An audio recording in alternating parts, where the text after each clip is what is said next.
بسم اللہ الرحمن الرحیم۔ بیان کیا جاتا ہے ایک مرتبہ امام شافعی رحمۃ اللہ علیہ نے حضرت امام احمد رحمۃ اللہ علیہ کو خط لکھا کہ بہت عرصہ ہوا آپ تشریف نہیں لائے، آپ سے ملاقات کو جی چاہتا ہے۔ جواب میں حضرت امام احمد بن حنبل رحمۃ اللہ علیہ نے فوراً اپنا پروگرام لکھ کر بھیج دیا، فلاں دن فلاں تاریخ کو میں آپ کی خدمت میں حاضر ہو رہا ہوں۔ حضرت امام شافعی رحمۃ اللہ علیہ نے اپنے گھر والوں کو، اپنے ملنے جلنے والوں کو اور دوسرے علماء کو ان کے آنے کی اطلاع دی، پھر ان کی دعوت اور ان کے استقبال کا خصوصی اہتمام کیا۔ آپ نے لوگوں سے بتایا کہ اگرچہ وہ میرے شاگرد ہیں مگر وہ ایک بہت بڑے امام ہیں، اللہ تعالیٰ نے ان کو بڑا مرتبہ عطا فرمایا ہے۔ چنانچہ جس دن ان کو پہنچنا تھا اس دن امام شافعی رحمۃ اللہ علیہ نے اپنے شاگردوں اور دوسرے علماء کو لے کر ان کے استقبال کے لیے شہر سے باہر تشریف لے گئے۔ اس وقت مصر کے بادشاہ جو تھے وہ بھی حضرت امام شافعی رحمۃ اللہ علیہ کے موقد تھے، وہ بھی امام صاحب کے ساتھ استقبال کے لیے چلے آئے۔ پھر یوں ہوا کہ حضرت امام احمد بن حنبل وقت مقررہ پر پہنچ گئے۔ حضرت امام شافعی رحمۃ اللہ نے ان کا بڑا شاندار استقبال کیا اور پھر عزت و احترام کے ساتھ ان کو لے کر گھر پہنچ گئے اور ان کے لیے بہترین کھانے کا انتظام کیا۔ اس زمانے میں عام طور پر اولیاء اللہ اور بزرگوں کی شان یہ تھی کہ وہ کھانا بہت کم کھایا کرتے تھے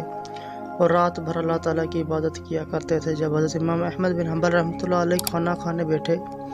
تو دیر تک اس طرح کھانا کھاتے رہے جیسے کئی روز کے بھوکے ہوں۔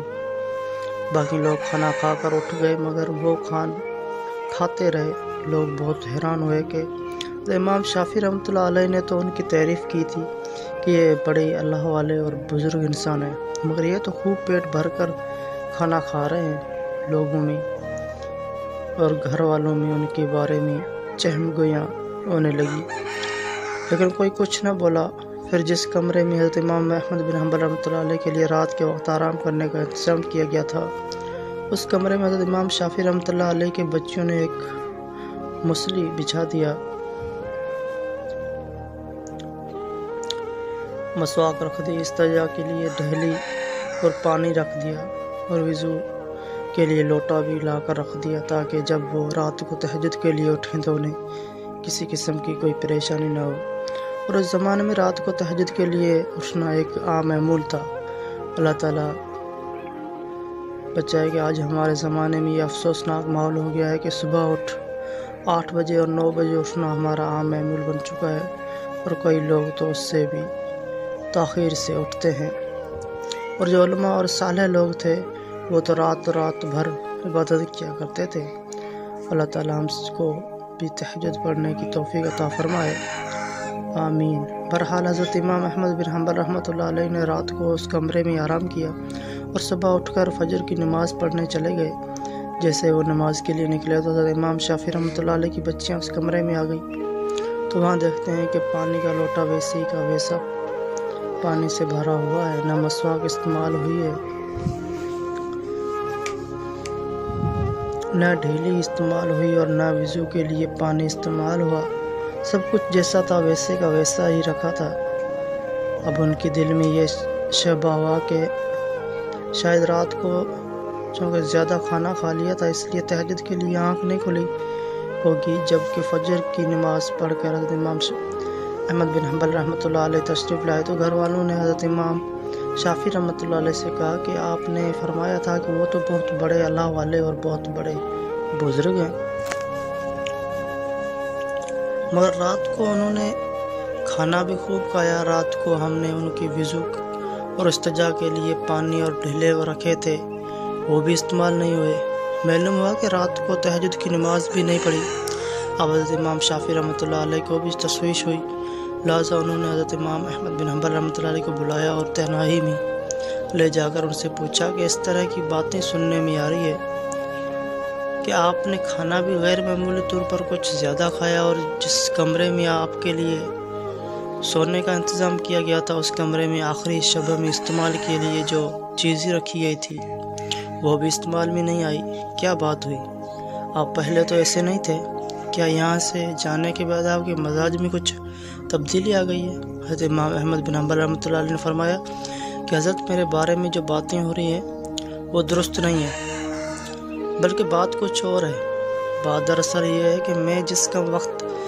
کھانا کھانے کے لیے آپ کے دسترخوان پر پہنچا اور جس وقت میں نے اس کمرے میں قدم رکھا تو میں نے دیکھا کہ اس کھانے کی حلال اور طیب ہونے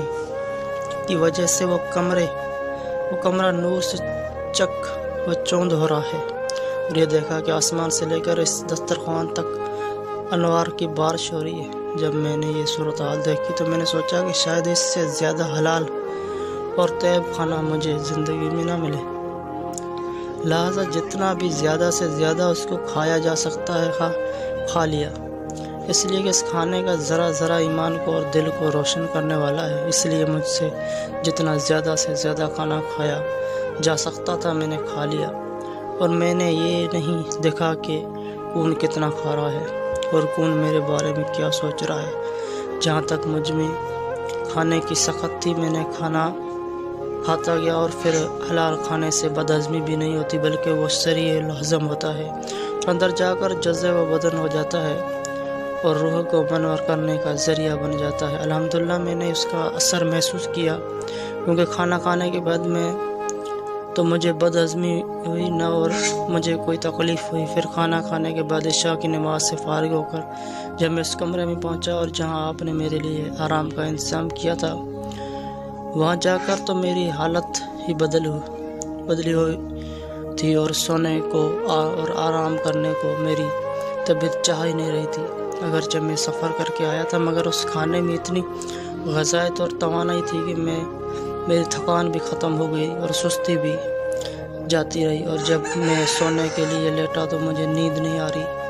لہٰذا میں لیٹا رہا اور لیٹے لیٹے قرآن و حدیث میں غور کرتا رہا، حتیٰ کہ پوری رات غور و فکر کرتے ہوئے گزر گئی، اور اسی رات میں نے قرآن و حدیث کی 100 مثال کا تلاش کر لیا، اور مثال ایسی تھی جو اس سے پہلے کبھی میری ذہن میں نہ آئی ہو اور نہ ان کی طرف میرا کبھی خیال گیا ہو۔ لیکن جب آج کی رات میں نے غور کیا تو مجھے ایسا محسوس ہوا کہ قرآن و حدیث کے علوم اور اثرات میرے سامنے کھلے ہوئے ہیں۔ تمام مسائل کی تفصیل اور جوابات میرے ذہن میں آتے چلے جا رہے تھے، اور صبح تک میں مسائل کو حل جانتا رہا، اس سے حالت میں صبح ہو گئی۔ یہ سب آپ کے کھانے کا اثر تھا جو رات بھر میں نے محسوس کیا، اس لیے تہجد کے وقت نہ تو لوٹا استعمال کرنے کی ضرورت پیش آئی اور نہ مسواک کرنے کی ضرورت پیش آئی، اور وہی عشاء کا وضو میرے لیے فجر میں کام آیا۔ یہ سن کر امام شافعی رحمۃ اللہ علیہ نے پھر اپنے گھر والوں کو حقیقت حال بتائی، جو لوگ ان کے بارے میں غلط قسم کی باتیں کر رہے تھے۔ ان سے کہا کہ تم نے ان کی شان میں گستاخی کی ہے، لہذا ان سے معافی مانگو۔ سبحان اللہ العظیم۔